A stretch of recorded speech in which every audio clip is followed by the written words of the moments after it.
Yeah, YouTube. Welcome back to the man channel with your boy Ellis. Today we have a special video. It's pay-per-view ruining 1v1s. This is a video that I've been wanting to watch for a very long time, and now that I have the time to do so, we're going to break this down a little bit, man. So what we're going to do is we're going to watch this video with no interruptions, and then after the video is concluded, we're going to come back to full screen, and I'm going to give you guys a synopsis on how I feel about the pay-per-views, etc., etc. And then you guys in the comment section, man, let me know how you feel. But hit the like button and subscribe, man. As you guys can see, we're at 102. But Patreon link in the description if you guys want to train with me, have live calls with me, and get better. Patreon link is in the description, as well as Twitch link and Discord link and second channel link and NBD merch link. Let's get to the video, man. On individuals pursuing their separate interests. We made $100,000 to play a one-on-one pay-per-view, and people paid. A nigga like me, man, I love the game. I love the hustle, man. If you have the money to pay me for my apprenticeship that I want, the money that I want, we can do it. If not, leave me alone, please. Why don't you get a job? If you're so hungry, why don't you get a job? They're just playing one-on-one for like, if I'm gonna play one-on-one, you gotta pay me before I even get on that court. PNC League has officially been launched and you can sign up right now. The join button on Ball is Life or Off the Dribble channel. Purchase the pay-per-view membership option and you're set. Paying for YouTube basketball? Say it ain't so, cuz. I never paid to watch Chris Move, or Dre Baldwin, or even Flight Reacts. But now, if I want to see Zay vs Rob, I gotta drop 20 bucks just to watch. What started off as free content is now, just like everything else, slowly getting more and more corporate. What happened to the game I love? While I'm sure this is great for creators, I feel like the viewers are being left behind. This begs the question, is money ruining YouTube basketball, or am I just a broke boy? Hey, let me read that real quick. Hold on, my bad. I don't see how $20 is a lot or even crazy, because waste that on food and some ish. I respect it because they put a lot of work on the production. Fans upset. I'll be upset if they go to like $49.99 or some ish. And even that's not a lot, to be honest. Pay-per-view is not new. And I've been paying for it. It's just okay.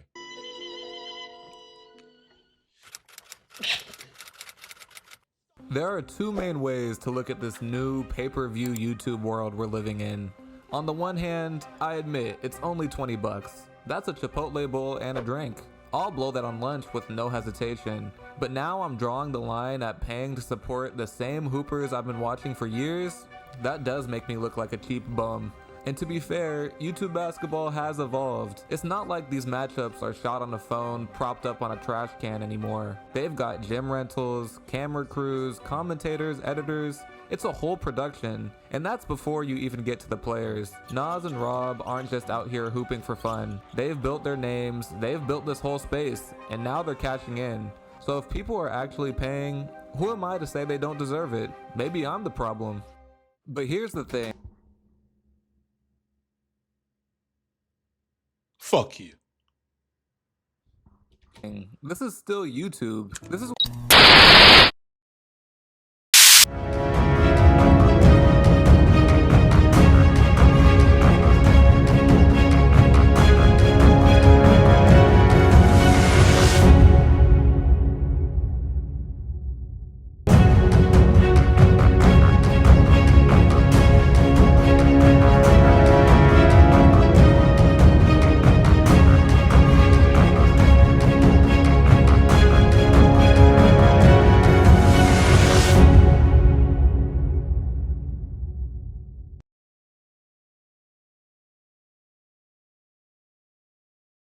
where I come to watch free content at 2 a.m. when I can't sleep. I've never paid to watch a Like, you YouTube ain't even have to put that in there, bro.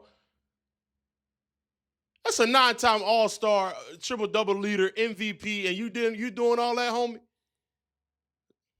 My bad, bro. My bad, bro. It's just my dog, bro. I rock with Russ heavy, bro. And you just did that for no reason.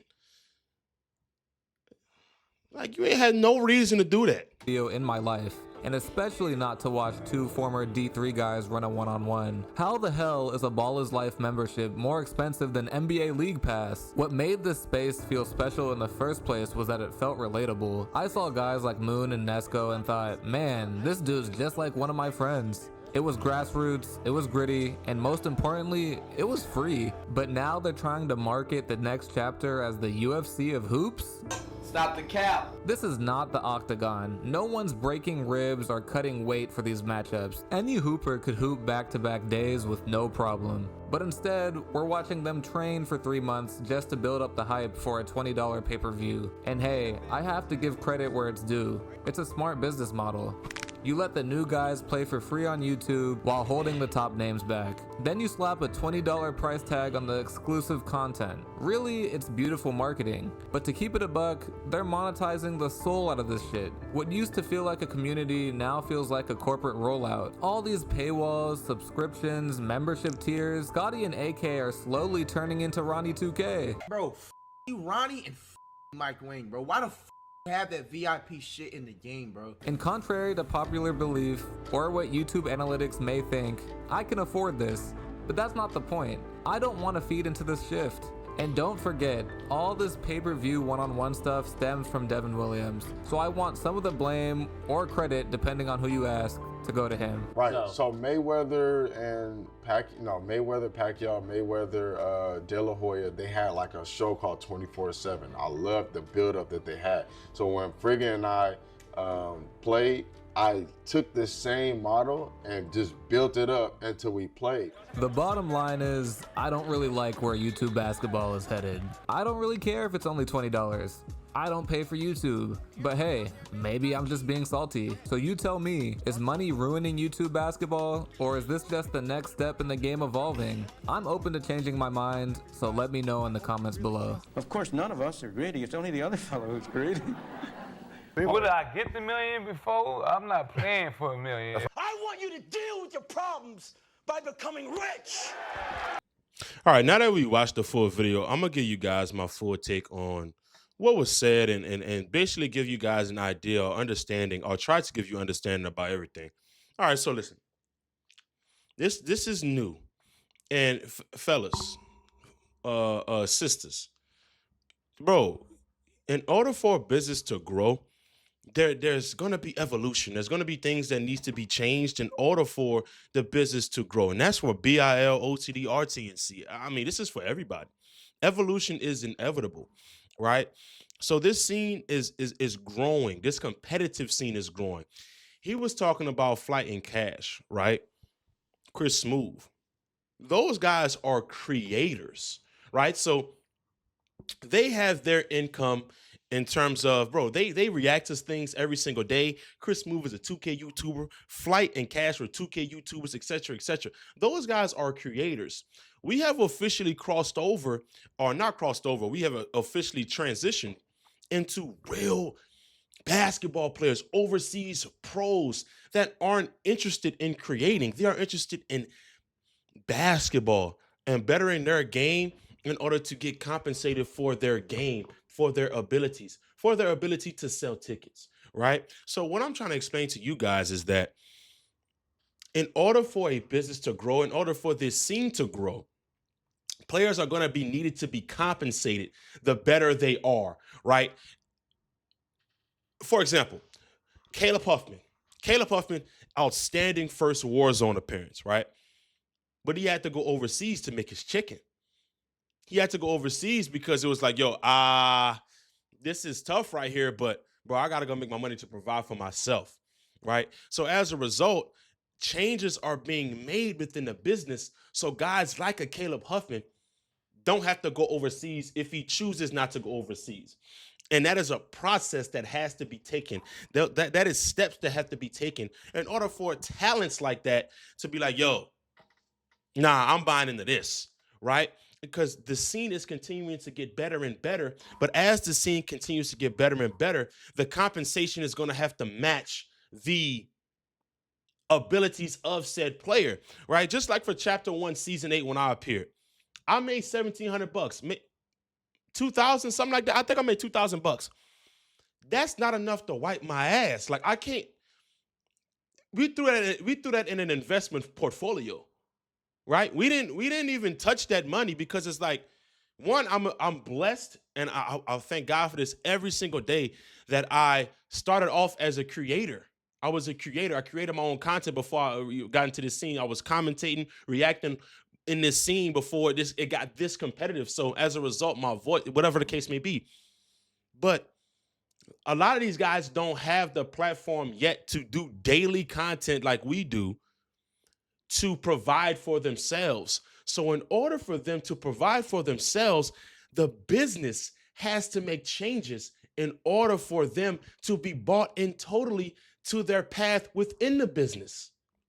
You understand what I'm saying? So that $10 subscription that gives you a boatload of content in terms of TNC tournaments, exclusive games, and vlogs, that is something that is going to be added on already to the city events that's going to be for free, the chapter seasons that's going to be for free. Those two things will never change. That's always been for free, right? Even for BIL and OTD, their series on YouTube are going to always be for free. But when they transition to their top-end matchups, in order for the players, the top-end players, to be compensated what they deserve, there's going to need to be some type of paywall, right? And even you said in your video, bro, I'm listening to you completely. I'm not mad at anything you said. I'm not mad at anything you said because you're entitled to your opinion, and I watch your videos. But even you said, man, I spent $20 at Chipotle. I spent $20 at Chipotle. I mean, that's what I'm saying. So it's like, and then you compared NBA League Pass. Would you rather watch the TNC 02 pay-per-view or watch a random Tuesday night game between the Lakers and the Charlotte Hornets? You know what I'm saying? So the pay-per-view was $20. The monthly NBA League Pass is $20. But I promise you, y'all can let me know if I'm wrong in the comment section, but I would much rather watch TNC 02 for $20 than pay for League Pass for $20 and watch these boring NBA games on a weekday, unless I'm a die-hard fan of a team. So what I'm telling you is that, bro, let's not be spoiled. We've been spoiled for a very long time with free content, and we're still being spoiled with free content from all three platforms, including, and let's throw in June's League as well. And let's throw in Free Smoke. We're still getting a lot of free content. We're still getting the chapter seasons, the city events, the OTD series, the Ballers Life series, still getting those things. But once we build up all the way to the top end matchups, let me know if I'm tripping, chat, or tripping comment section. I don't see a problem with the paywall for the top 5 players going at it so they could be compensated for all the times they played 2v2, 3v3, tag team one-on-one in their series that you watched for free. We can't be spoiled here. Now, listen, I may be tripping, and y'all go let me know in the comment section every time. But and also the UFC one-on-one basketball, you said stop the cap. Brody, you know how much traction that was with TNC 02? When Michael Beasley and Lance Stevenson played, we had NBA legends locked in, man. Dwayne Wade, Carmelo Anthony, Kyrie came commentate. Matt Barnes I'm not saying Matt Barnes is not a legend, but he's a stamped player. Steven Jackson is a stamped player. All those guys were tapped in, bro. Iman Shumpert, I bought the pay-per-view. I support it. Lou Williams, I bought the pay-per-view. I support it. So, Brody, let's not undermine what has been accomplished over these last 2 years building this scene up. We are no longer grassroots, Brody. We are no longer grassroots. We have grown this platform. Everybody that's watching, everybody that analyzes, everybody that plays, everybody that's behind the scenes has grown this platform to this point. So as a result, we should not undermine what we've built. We should take pride in that. And you don't have to support the subscription if you don't want. You don't have to support the pay-per-views if y'all don't want. But we should not undermine, because if the people that are within the community undermine, you're basically telling people outside of the community, why should I even support? Why should I support a Rob Cologne, a Nazir Core, Lamoon, a Cam So Smooth, guys that have been building this platform up? I mean, hell, even the ABC crew who has been building the platform up this entire time to get to this point. You're basically undermining that. You're undermining all the times you like the video. You know, bro, and like I said, bro, changes will be made. Evolution must happen in order for a business to grow, right? And we got guys like John Bellion locked in with us. You got to understand that we have to understand that players need to be compensated because, one, some guys are not interested in being creators. They're not interested in doing what I do every day. You know how disciplined you got to be to spark up stream or to literally react. And I don't think people realize how disciplined you got to be to do this every single day. And then you got to work on your game every single day. Some players just want to work on their game every single day and then kill in the series and then try to get a pay-per-view landing spot. That's some of the guys. So should I undermine guys that don't want to be a creator? Or should I try to provide those guys that work hard at their game and produce on the platforms an avenue to get paid even more by playing in these TNC tournaments for a subscription, for the $10 subscription, or by potentially landing a pay-per-view spot to get them more compensation? At the end of the day, we all have families to provide for. We all have, even if we don't have families, we have to provide for ourselves, right? So we can't undermine our own product. You know, like I said, evolution is inevitable. And the better these players get, the more people that support, the more they deserve to be compensated, especially if they're selling tickets. Money does not come out of thin air, y'all. It doesn't. And I understand some people don't understand how business works. That's fine. That's not my problem. That's a personal problem for you. Whoever don't understand it. But bro, evolution must take place. You don't have to support, but don't undermine something you have been supporting before all of this has been taking place. Because like I said, Cash and Flight are creators, man. Those guys, I'm not trying to count pockets, but I can imagine Flight and Cash probably make $4,000 to $5,000 a day. I would say $2,000 to $3,000 a day. Being creative. So those days, like I want to start pulling up on guys and playing against them. That's because I create my own content through the grace of God and through you guys' support that I'm able to pull up on guys if I decide to. But these guys, we're undermining a buildup. We're undermining the amount of work that a Nazir Core is going to put in before his pay-per-view match. We're undermining the Lamar Peters, Uncle Scoob, all those guys that are putting in work to build, to prepare for a huge game that they know if they lose, they're going to get ridiculed. They're going to get slandered if they lose the game. So now we're going to undermine the build-up before one of the biggest pay-per-view games. We're undermining a Michael Beasley putting in work or Lance Stevenson putting in work on video or for a build-up. Come on, bro. We gotta be locked in. We gotta understand what growth means. You may agree with me, you may disagree with me, but this is my take on it. I appreciate you guys for watching, but we gotta understand that growth is needed. Growth is uncomfortable. All right. Love you guys. See you guys in the next video. Comment down below how you guys feel. I don't mind if you guys disagree. Just please keep it respectful. See you guys in the next video.